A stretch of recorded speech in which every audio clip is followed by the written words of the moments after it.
all carried his body out of there with his colleagues. And we draped an American flag like we did every single body part that we found down there, whether it be a fireman, a construction worker, a civilian, a regular worker. They were all heroes that day to me. And we all marched them up that ramp as they were all heroes. And they got a very solemn procession. And Giuliani, we found hundreds and hundreds of bodies and body parts after that. I think we found 21,000 body parts overall. But after November 1st, we found hundreds and hundreds of bodies and body parts, probably thousands of body parts. And if he had closed that site in November, every one of them would have got taken out to the Fresh Kills dump, where there are human remains today still out there, and part of Heroes and everybody else, and they still won't remove them. And they're still finding body parts. We found 150 body parts 2 weeks ago. And this just shows what a job that the Giuliani administration did on 9/11 before, during when he ran, and after he had no concern for the health of the people and for the body remains and everything else.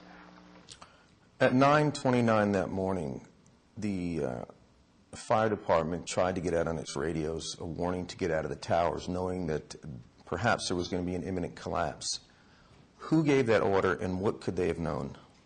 Chief Callan was the citywide tour commander, and he was in the North Tower. It's in the French filmmaker's video, which was put on Channel 2, but they left that part out of Channel 2. They edited that out. And in the full tape, I saw it, which was uncut, Chief Callan, and it's in the New York Times interviews, he twice called for the units, all units in the North Tower, evacuate the tower.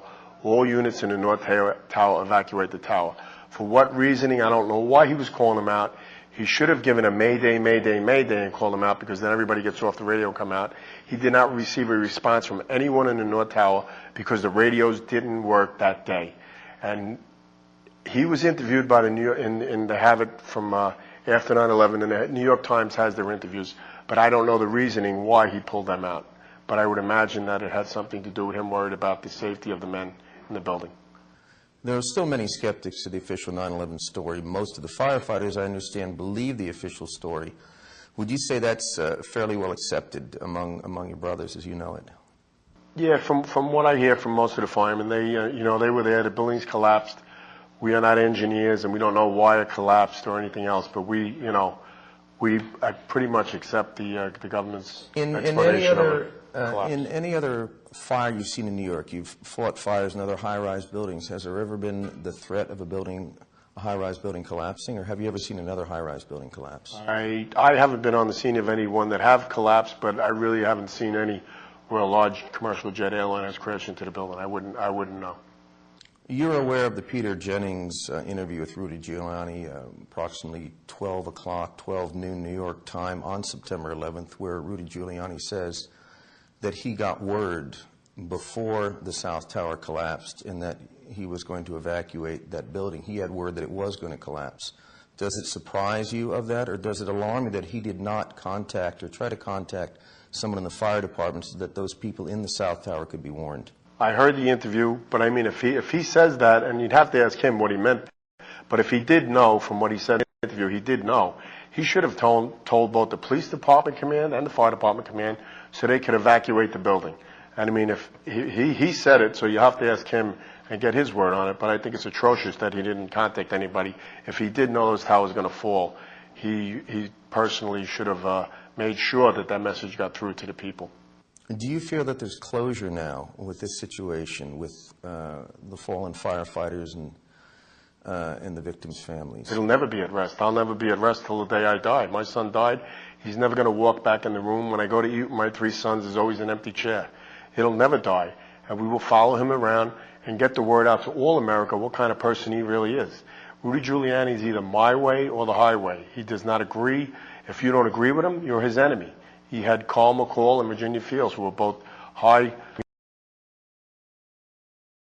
his regime, and he would not even talk to them because he didn't agree with them. So he did not talk to you. You're his enemy. He also releases sealed files of criminals, but he says don't. And that guy was dead. He released sealed records of a juvenile of Durisman, the Haitian man that was shot. He didn't care. But if somebody talks about his dead father who went to jail, he says don't talk about the dead.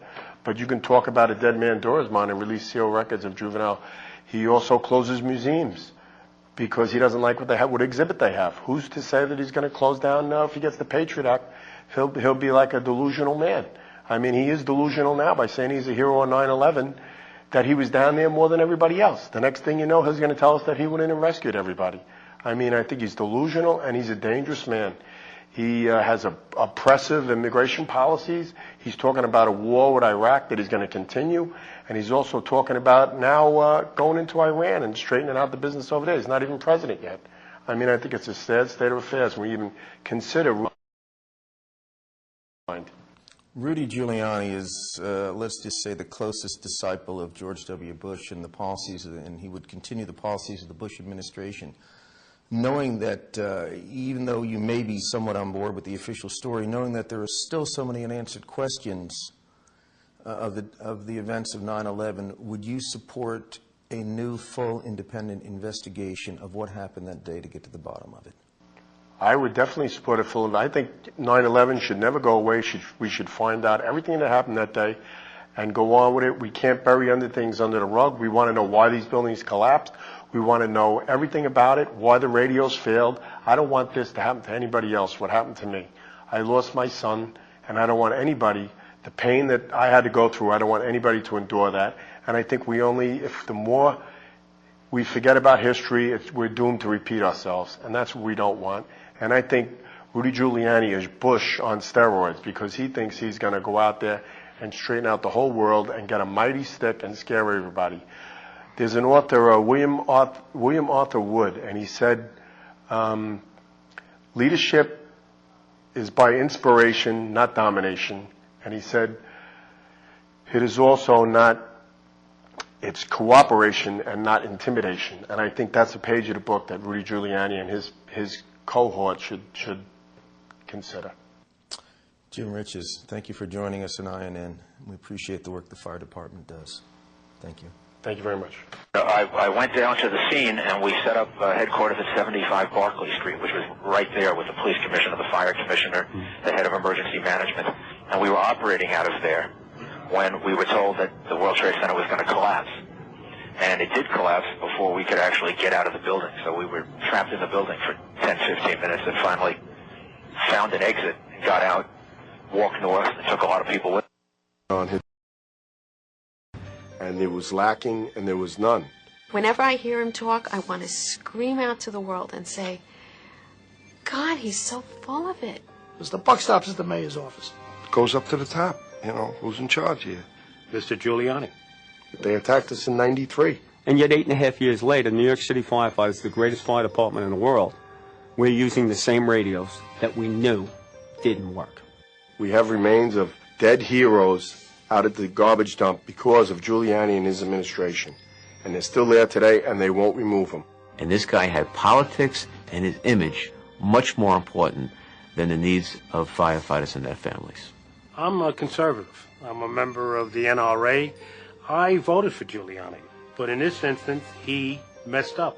It's about learning who the person running for president is. Don't just go by the image you saw on television.